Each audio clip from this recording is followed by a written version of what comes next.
Hi, I'm Lisa, and if you're watching this video, you're probably interested in learning a little bit more about the game Hari Cup.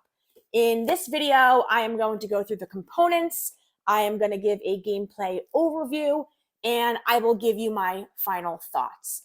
The reason I am making this video is because there is almost nothing out there about this game. At the time of posting this, I did see maybe one other video. I believe it's in German. It's in another language for sure. So if you're English speaking, hopefully this video is helpful to give you an idea of this game and if it's right for you. Let's get into it. All right, so let's take a look at the components and the box.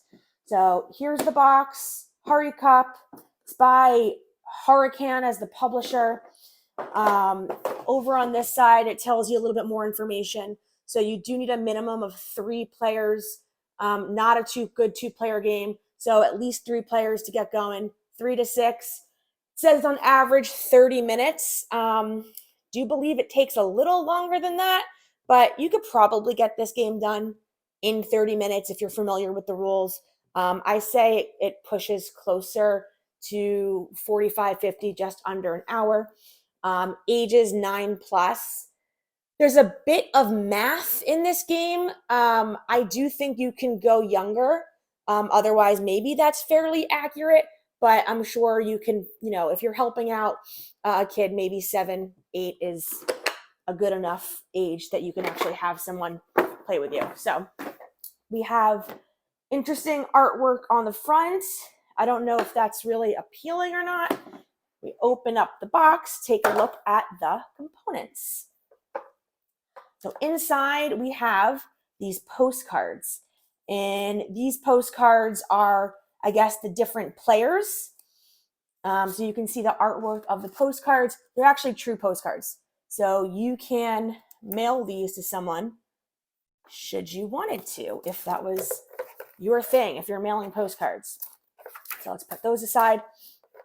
We have this cardboard component.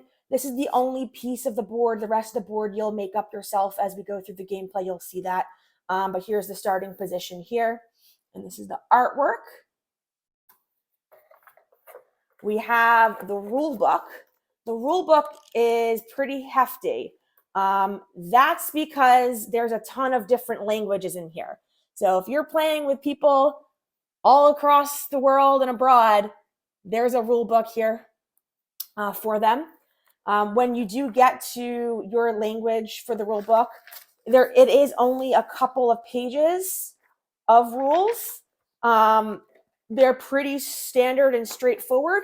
So I'll go through the rules again. The reason I'm going to create a how-to for this one is because there is nothing right now online that goes through how to play this game should you have this game. There might be one other video. I believe it was in German. So for you English speakers, hopefully this is helpful. Other components are these tiles here. So this is actually going to be the track. You'll see that as we made up. It is pretty decent cardboard. They have different images on it, different turns, different speed limits, and this will make up the course.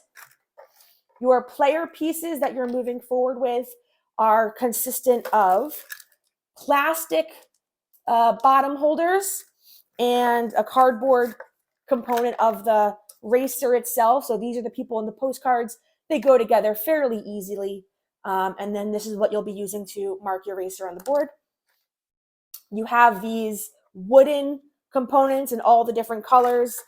So there are 6 of them here. These are used as gas tanks in the game. So I'll show you that in the gameplay. You have your color die. You have a non-color die. And you have these various different tokens. Some that are set up across the board, some that are given to you during the setup phase that you can use as like your power-ups. So the components overall are decently made. They're totally fine quality. So why don't I set this up and we can get into the actual gameplay. So this is what the game looks like when it's all set up. And I'm going to do a pan over the table. And as you can see, it can take up quite a bit of space. So those tiles I showed you that make up the track are randomly put together through different twists and turns. So we go all the way through here till you eventually get to the finish line. And obviously the first person to cross that finish line would win. This game is all about acceleration, but also being prepared for the twists and turns that come ahead. So you'll notice on these different spaces that there are speed limits, and that matters. You cannot exceed the speed limit and make it safely through a turn. So I'm going to go through exactly how you determine your speed and exactly how many spaces you can accelerate.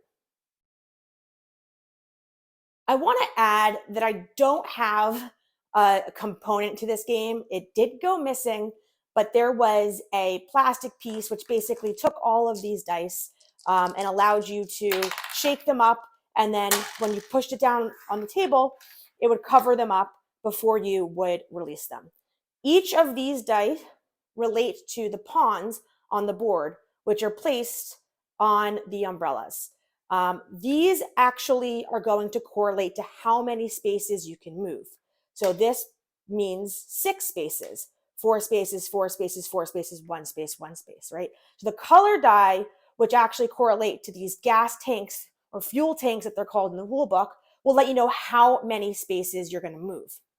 Now, we've created some variants on the game, but the way the rules want you to do this is after you turn over the different dice here, you and the other players are going to grab the corresponding fuel tank that you think you want with your racer. So if I think I wanted to move 4 spaces, then I would grab this green, right? It's not always beneficial to move as fast as you can because of the different speed limits. So even though this only tells you how far you can move, the accelerator die is going to tell you how fast you can move. There. So you would actually want to roll the accelerator die once you've selected your fuel tank to see how fast and how far you're going. So the way you can figure that out is you actually add these two numbers together. So 5 plus 4 is 9. Multiple of 10 would be 90. So I'm moving 90 miles an hour, and I can move 4 spaces. So if I were to look over here, and this is my pawn, I would actually only be able to move 1 space because we're starting off the race at 60. That wouldn't be a good move. When playing like this, my friends and I honestly did not like the race to grab the fuel tank to see which dice we were going to take. So we actually looked on Board Game Geek and saw some different variants that were recommended.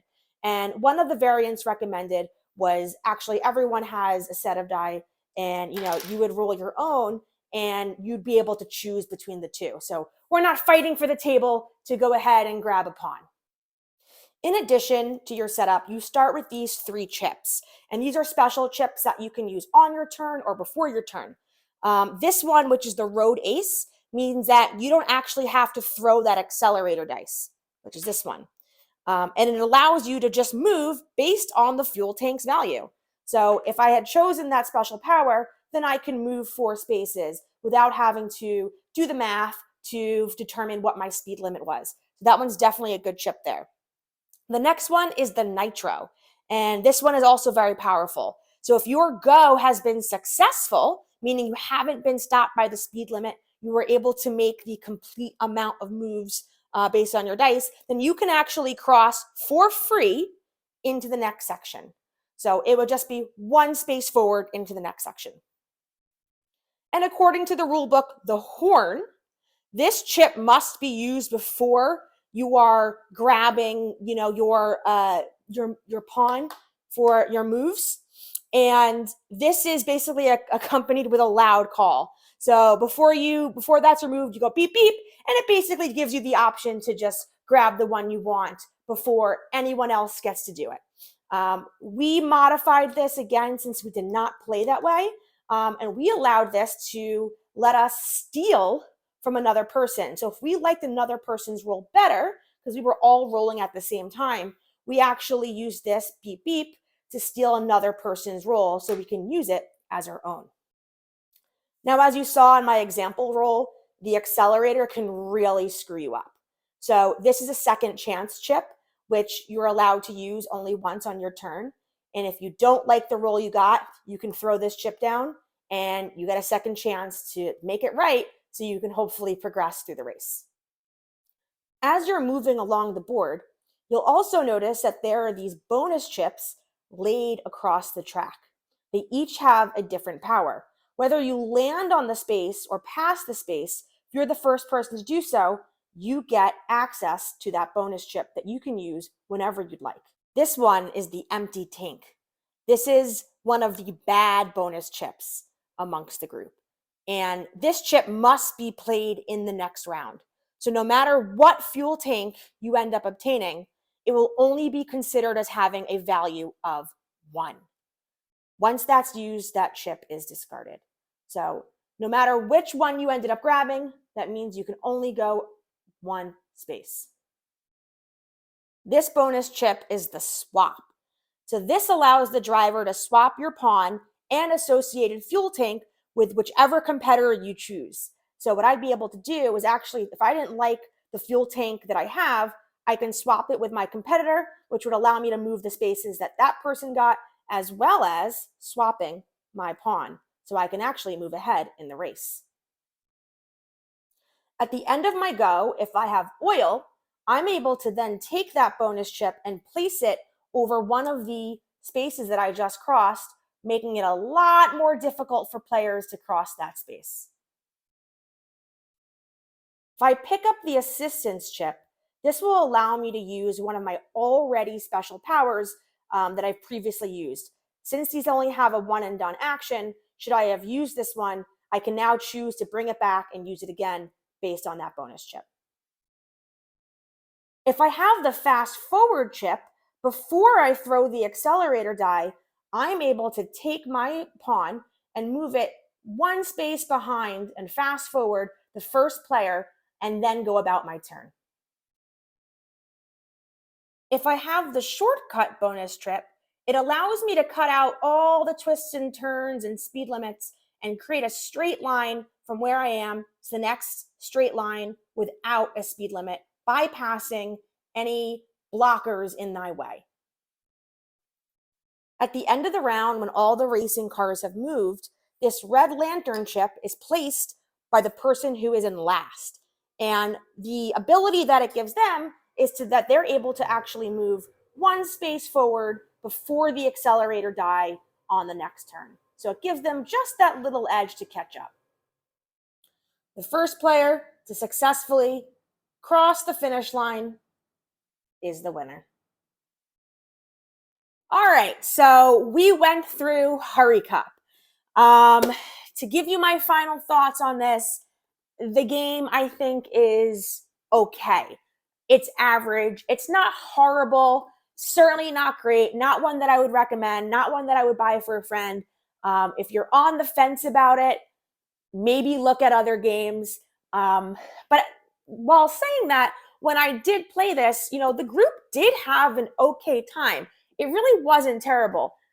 We left the game session thinking we might actually play it again.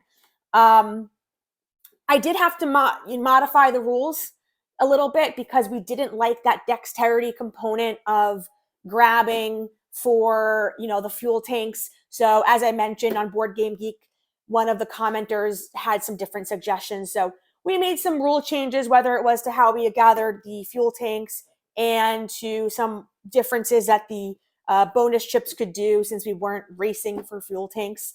All in all, I think it's actually, a good game maybe for younger children who are learning math. The math is basic, right? You're just adding the accelerator die with the fuel tank die, which is how many spaces you're moving, and then multiplying it by 10. So it's not like there's too much complicated math, but anyone who's learning math, this could be fun. You get to create your own racetrack. That's fine. So there's a lot of replayability and variability in what the track can look like time and time again. But I think it's pretty middle of the road. So that would be my overall thoughts and feelings on Hurry Cup. Thanks for checking this one out and look forward to doing some more.